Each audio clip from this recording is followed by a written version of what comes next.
Welcome to the Church 247 TV on the Now Television Network. My name is Jeri Sprewell, and this is Let's Testify, Episode 1. So I ended up having my first child at the age of 20. And so with that, I ended up getting my own apartment. My grandmother helped me. My maternal grandmother helped me to move away. I got my own apartment. And then when I worked, a little here and there, and around when my daughter was maybe around 6 years old, I lived in a project complex called Dana Strand in the city of Wilmington, California. And that's where I started seeing people that were dealing drugs and people coming and buying drugs. And I had some family members that were married into the family that I was, allowing them to even come to my house and cut up drugs and cook drugs. And the main drug then was crack cocaine. Back then it was powder formed, and they would cook it and make it rock form. And so I would allow some family members and some of their friends to come and cook their drugs in my house. And back then I wasn't using drugs, but I was more of an alcoholic. I didn't know it then. Back then I had became an alcoholic because I remember it seemed like almost every day I would buy me a half a pint of something, and I would clean my house. I would make sure and clean my house, take care of my daughter. By that time, I had another daughter. When my oldest daughter was around 4, I had another daughter. So I have 2 daughters. And at that point, I had not started using drugs, but I would drink alcohol, and I would, take care of them during the day, cook, put them down for the night. And in the evening, I would, sit up in my bed with a half a pint and a book. Back then it was Stephen King. That was my horror books and my horror stuff. And I would go to bed to a half a pint of alcohol. But I didn't know that I was an alcoholic at that point. So I knew, being that I let people come to my house and cook the drugs and everything, I knew where the drugs were. So if anyone wanted to know, could you get it for me? Can you point it out for me? I would know where to go get it. Sometimes I even went and got it for them. And I had a family member, someone that was married into our family, and I won't identify who she was. Something happened with her and my uncle, and she had came to my house one time, and she asked me to go, get her some drugs, and I did, and she cooked it, and all it took for her to say to me was, "You want to try this? Here, try this." And I didn't turn it down. I didn't think, but at that point, I didn't know. I was still really like a homebody more than anything. I would go to clubs, nightclubs, and, still go to church on Sunday. Look, I would go to church on nightclub on Saturday night, and I would go sing in the choir on Sunday and go to choir rehearsals. Yeah. And so that was basically what my life was, and go around my family. I wasn't a weed smoker or pill taker, things like that. It was mainly the alcohol. So I didn't know of people. I didn't hear the stories back then of people being hooked on crack cocaine, or even saw, anybody. I just didn't see it, didn't know, didn't hear. So when she said, "Here, you want to try this?" And first time I tried it, it was like, okay, so what? What am I supposed to get out of this? And she was like, "Well, let me show you how to do it so you can get the feeling." Yeah, from that point, I was off and running.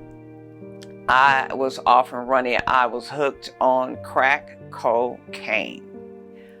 And everything started disappearing. Back in the day, my grandma, my maternal grandmother, used to sell jewelry. She had gold, she had diamonds, she had silver. So back then, I had gold on every finger.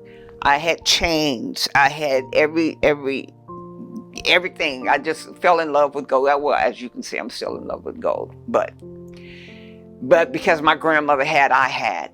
And everything just started disappearing.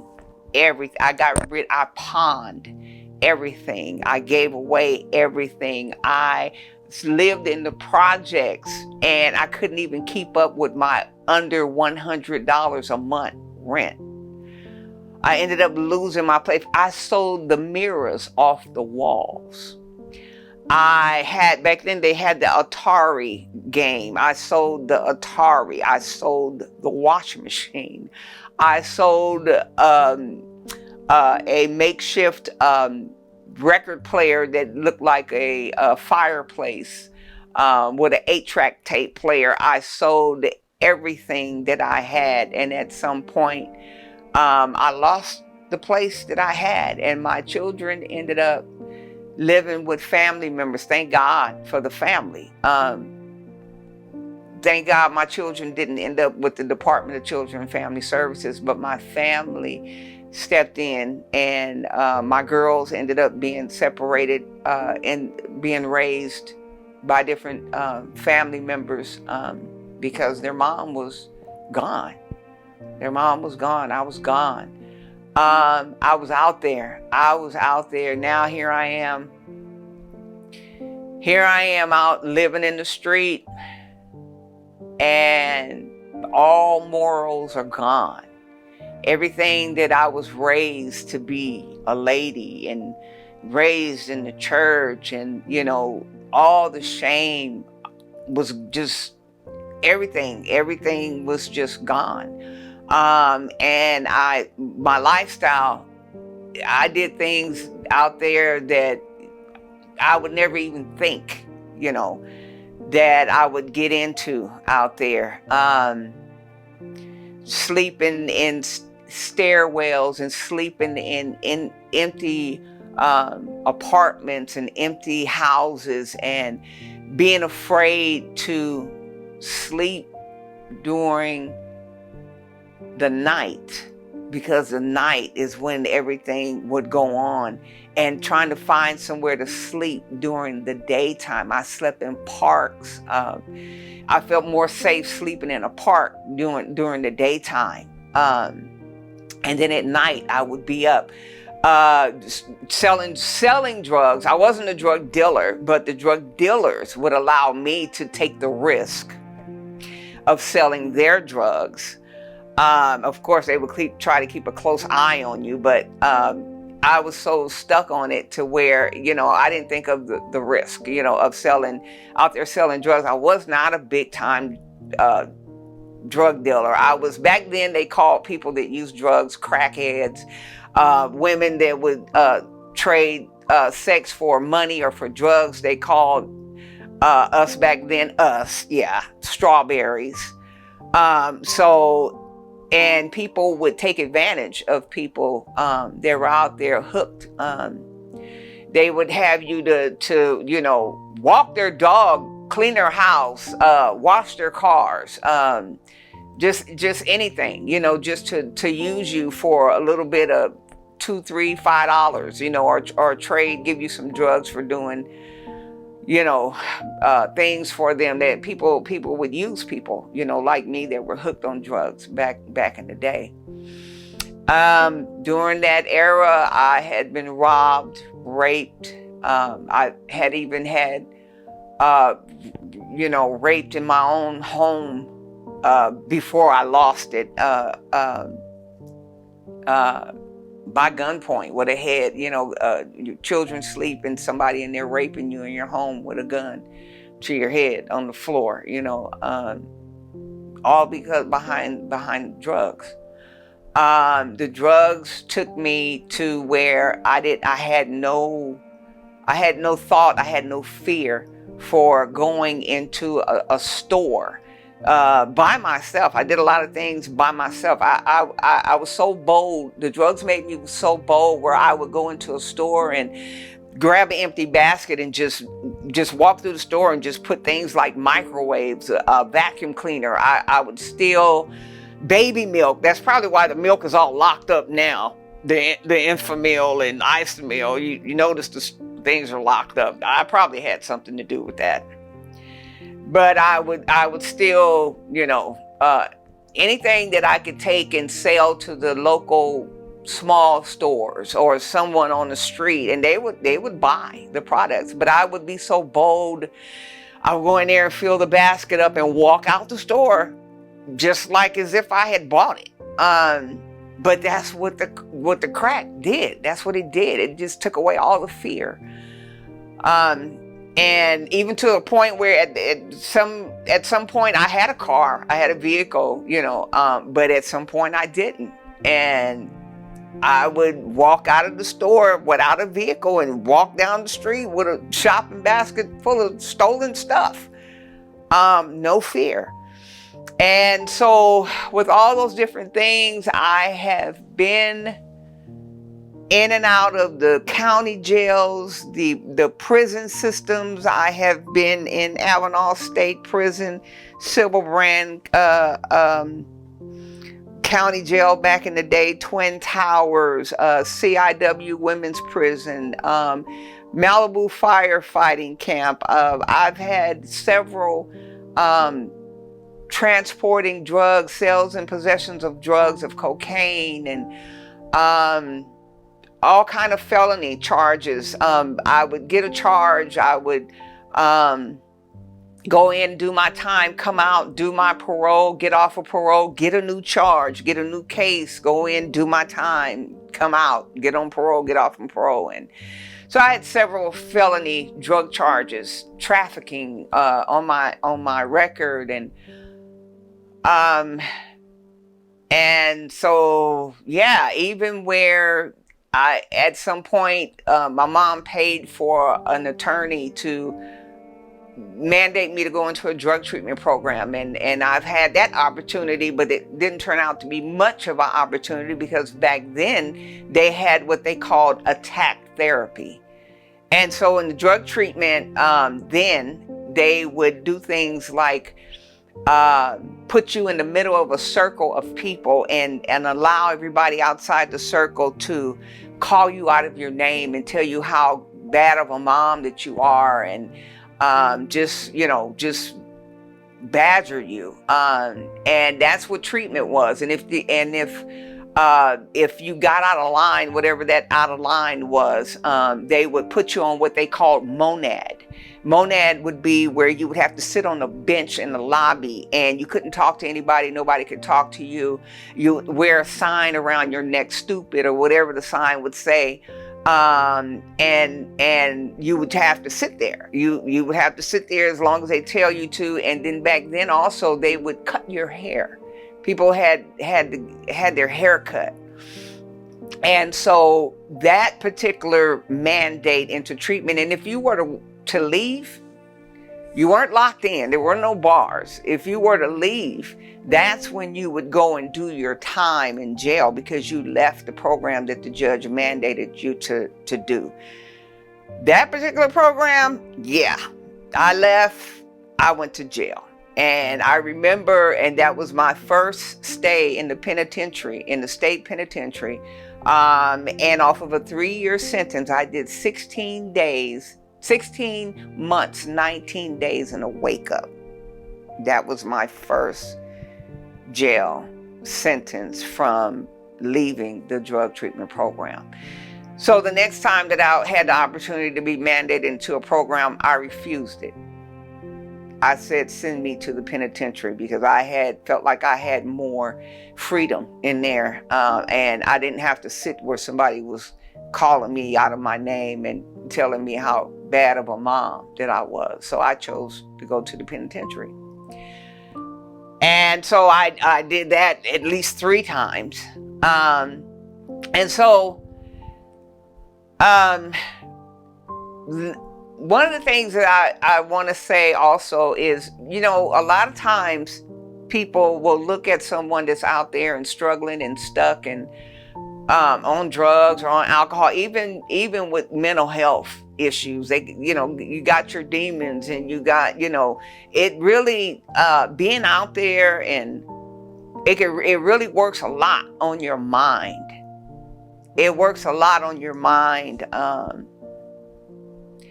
And a lot of times my thought process when I was out there, where people would think that you're not ashamed, there was so much shame. There was so much shame out there. Part of me finding places to sleep during the day and walking at night like a vampire. It was about the shame where during the daytime you would see people being productive. People were going to work. Kids were going to school. People were clean, and here I am, with dirty clothes on, not having to change of clothes, and having to, if I had to use a restroom, I'm somewhere in the alley, or sitting on the side of a curb somewhere trying to find somewhere to use a bathroom, and you stinking, and all these things, and and so at night you try to, you stay out, and then during the day you find somewhere to hide. But it was all the shame and the embarrassment. You wouldn't want nobody to see. That's where the tears would come in, and that's where, especially if you don't have any drugs in your system, where you would get some type of clarity in your mind, and you'd be able to think, and what you left behind, and wonder, what are my kids doing, where, how are they, and here I am, and look at me, but still too ashamed to call for for help, but there were oftentimes when my family would come look for me. My mom would come look for me. She would find me. She would, this is getting kind of, okay, let me breathe.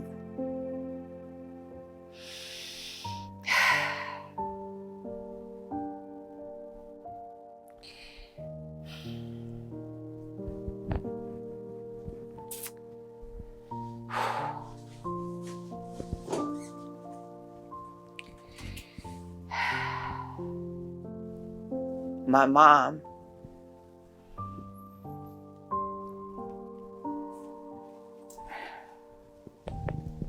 thank you.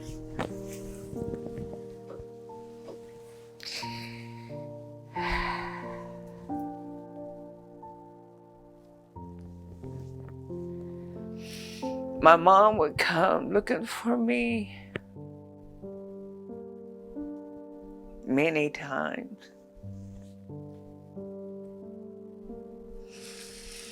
And when I would leave with her, she would, she'd bring me home.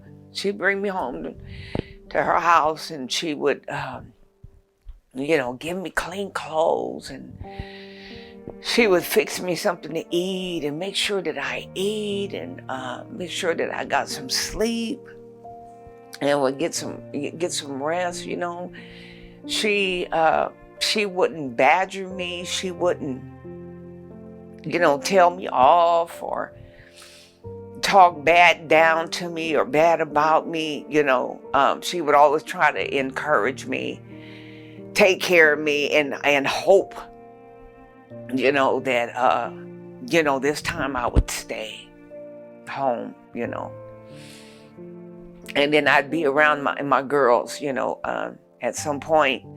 Because my girls, this is years of stuff, going through stuff, and my girls were older, and my mom had a cottage, which I inherited the home with the cottage, and my girls, at some point, they both, were in the cottage, and my mom was in the front house, and so when my girls were a little older by then, and sometimes when I would, be brought in off the street, even if it was my girls coming and finding me laying in my car, and they would say to me, Mom, you can come home. Why don't you come home? And if I would come home, the same thing with them. They would, I'd hear them whispering to each other, and one would tell the other, don't make Mom leave. Don't make her mad because we don't want her to leave, And it was like they took it like it was, like it was their fault. They didn't know. They were kids,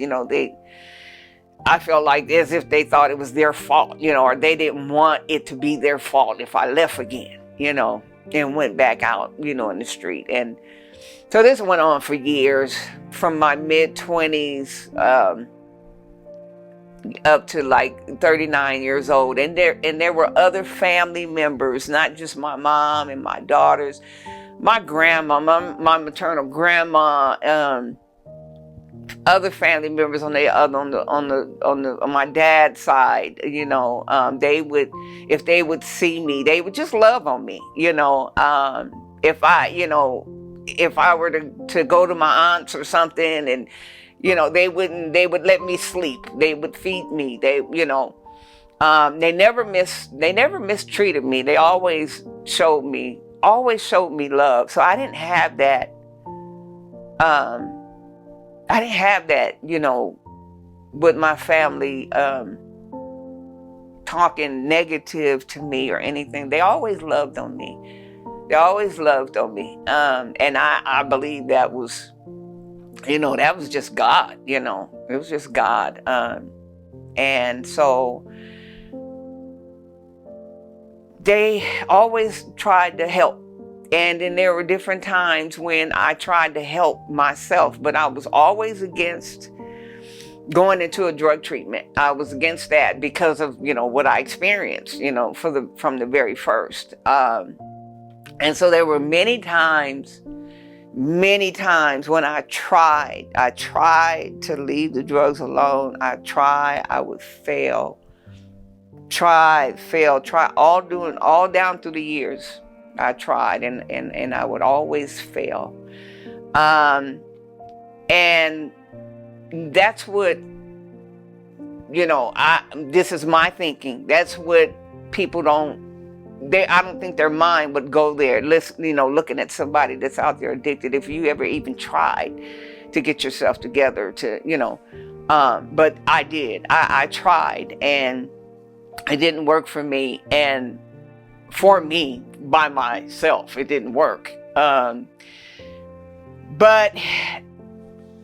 I'll speed it up a little bit. So with everything that I, experienced down through the years, from my mid-20s up until I was 39 years old. That's how old I was when I finally gave it another chance. And this is what happened.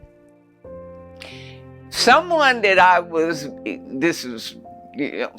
I was out there getting high with, is the person who actually told me about a drug treatment program, that I can go inpatient. And she said to me, if you go inpatient, because during that time, what happened it was the last time that I had gotten out of the state penitentiary. And I think that last stay was in Avenal State Prison. And when I got, I was on parole. And so what I had told myself while I was in that last stay, I had started reading my Bible, started going to church in there, and I was actually ministering to people in jail my last stay, because my roots was back.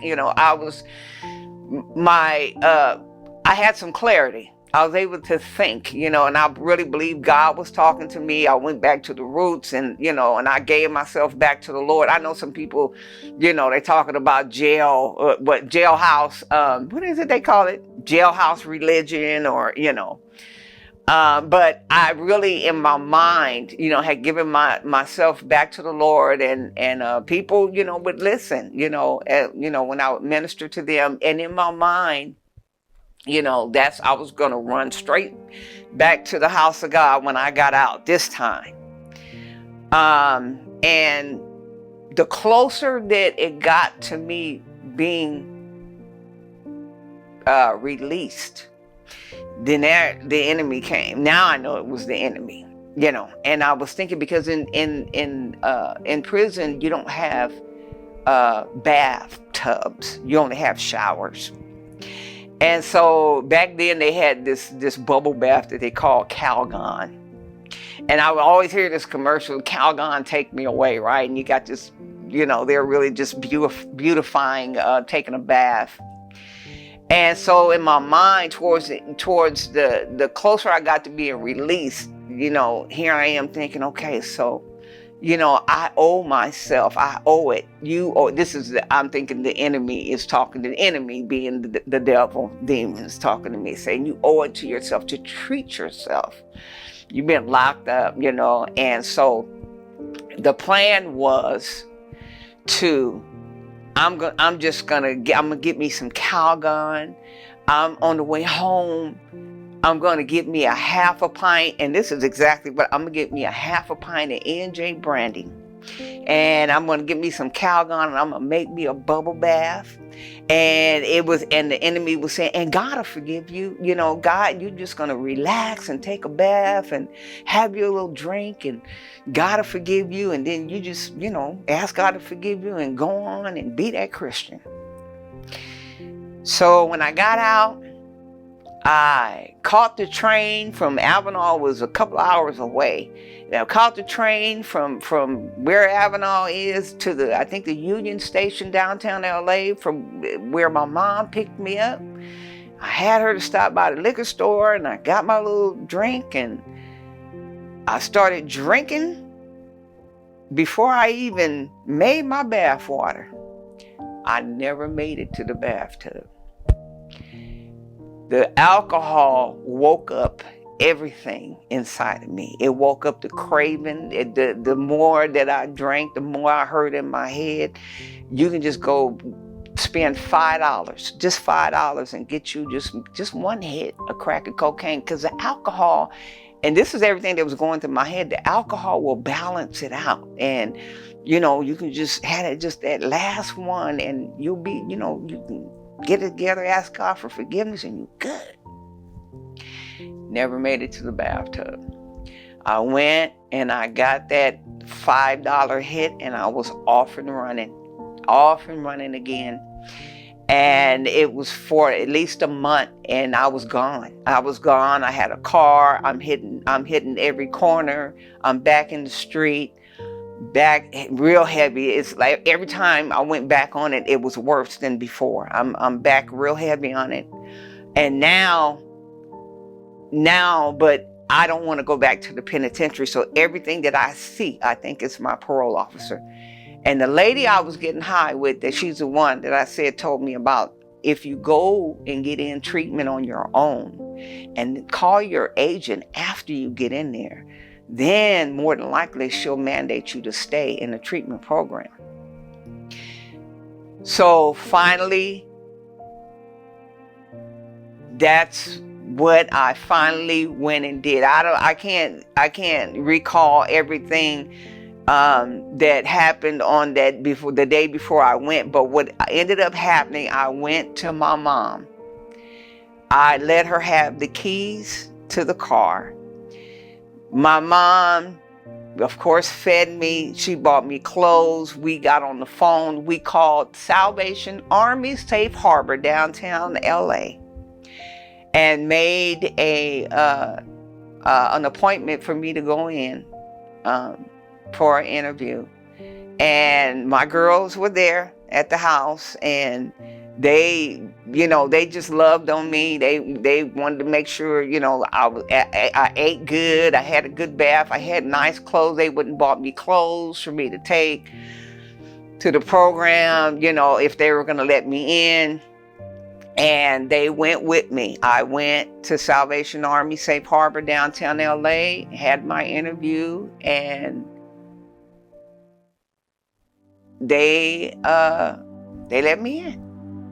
They let me in. And so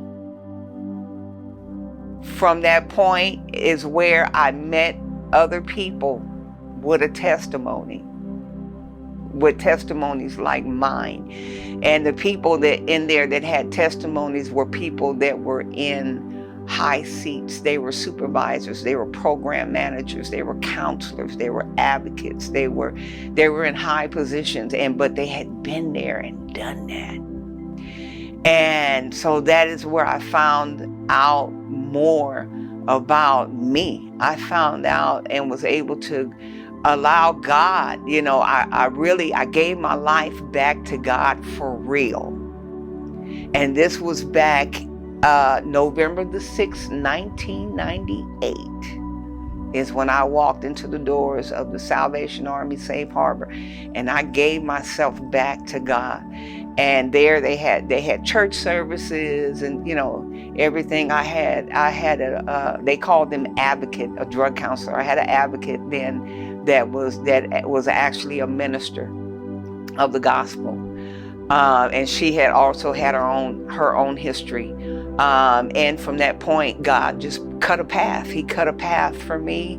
He put people in my life, mostly people in high places. He put people in my life that everywhere that I went, I learned. They helped me to become a drug and alcohol counselor. They helped me to become a intake advocate. They actually hired me. After 6 months of being at the Salvation Army Safe Harbor, I became an employee. I worked there for almost 2 years, and I was the shift monitor. I was the intake advocate. I became a drug and alcohol counselor, which they partially paid for. At some point, I picked up people from prison and brought them to the Salvation Army and would do their intake. And everywhere that I went, God had somebody. Someone that I met at the Salvation Army left there, went to a place called Walden House in El Monte. That was a place where women coming out of prison would come and live on that property, and they were able to bring a child or two to live with them, so they would be half in and half out of jail. I got hired. I went to Walden House, and at Walden House I learned how to do different things, like do psychosocial assessments. There at Walden House, I met someone that used to work at a place called Shields for Families in Los Angeles, and that person was the director of Walden House. She left Walden House and went to Shields for Family. I learned what I needed. I'm not knowing that everywhere that I'm going and I'm learning, what I'm learning there, I'm learning it. It's for what I need for the next place where I'm going. I learned how to do treatment plans at Walden House, and I did. I worked with people that were they called dual diagnosed, so people that had mental health and substance use. And so from there, I went to Salvation Army. To Shields for Families in Los Angeles. I worked there for 13 years, almost 14 years. And I was a counselor 1, 2, a counselor 3, a counselor 4. I was a program manager. I was a case manager. I was an intake assessor. I was a little bit of everything. I grew in that place, but as I was growing and helping other people, God was helping me. God was growing me and grooming me, and God was pointing out the different things that were in me, the triggers that were inside of me, in like things I found out that when I was to get angry, I had to learn about anger management. And I found out that when I would get angry, God would show me why did that make you mad? Because when I got mad, I would run to the drugs and I would run to the alcohol. But God would take me to the root of that thing. And then that's when He would cleanse me and He would heal me from that root of that thing. So as I was working in the field and helping other people, God was working with me and helping me and delivering me and cleaning me up. And so here I am today over 20 years on the other side of being in the street, prostituting myself, being a strawberry, being a crackhead, living, sleeping in the parks and in empty buildings, and just doing anything and being anything for anybody because of my addiction, and being healed from being molested, being able to forgive the molester, being able to forgive, mom, for why did you have us in that situation? Why did you leave us? And there were so many different moving parts to God forgiving me and me forgiving others. And here I am. Here I am today with this testimony, and I have no fear. I have no shame in telling my testimony, telling people where I've been, where I've come from, because the reason that I do what I do is because my transparency is because if God can do it for me, He can do it for anybody. I don't believe nobody is too damaged. Nobody is too stuck on drugs. Nobody's mind is too gone that God can't heal you and bring you back. God can heal you and bring you to Him. God can heal anybody's mind. God can heal anybody's wound, anybody's hurt. God can do it. I couldn't do this by myself, and God is still working on me. I believe it's a lifetime process. God is still working on me. Yeah, there's still things that still come up. There's still triggers that come up. There's things that come up with because stepdad was an authority figure, and to be abused by authority figure, there has been issues with people in authority, different things. So God, but God allows things to come up in a timely manner, I believe, in a timely manner. And it's a wonderful thing to know, to have that root in the Lord and have enough relationship with God and know enough about His Word to know that when it does come up, that He allows it to come up. But the thing is, when it comes up, what am I going to do with that? What am I going to allow God to do with that? Am I going to allow God to heal me, or am I going to take off running? I choose to allow God to heal me no matter how long it takes.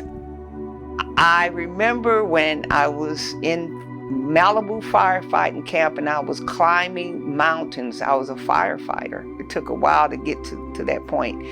And at first, when I would climb the mountains, some people would help me, and they would tell me, I would be crying, and they would say, just keep stepping. Just keep stepping, just keep stepping.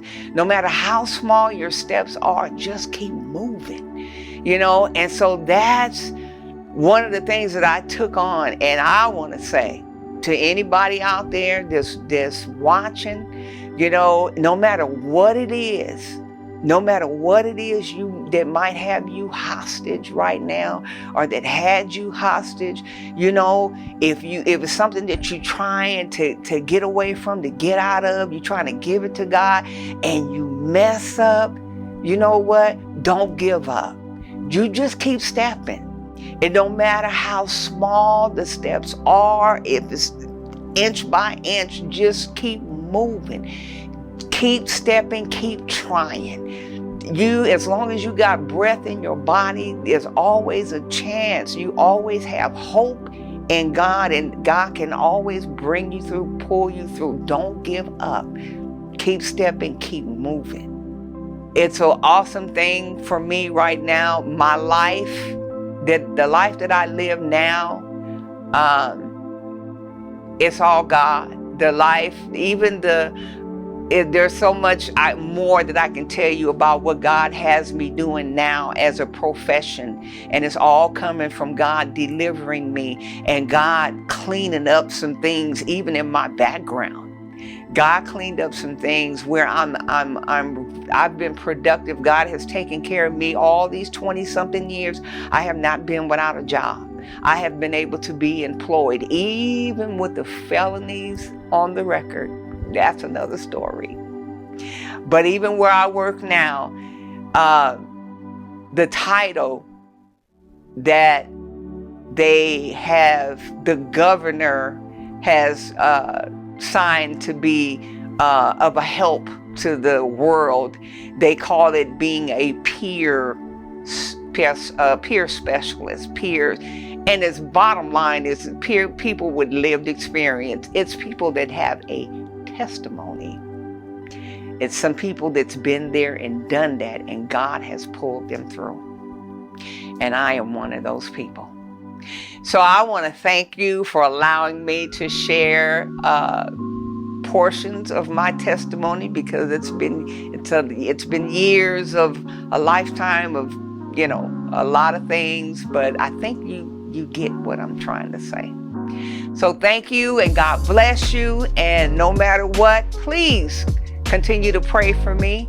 Pray for me, pray for my family, pray that I still continue to keep holding on in Jesus' name, no matter what, because the enemy is always trying to get me and you back. So God bless you, and enjoy the rest of your day, and just keep stepping. This is Jeri Sprewell signing off. Thank you for watching the Church 247 TV. Thank you.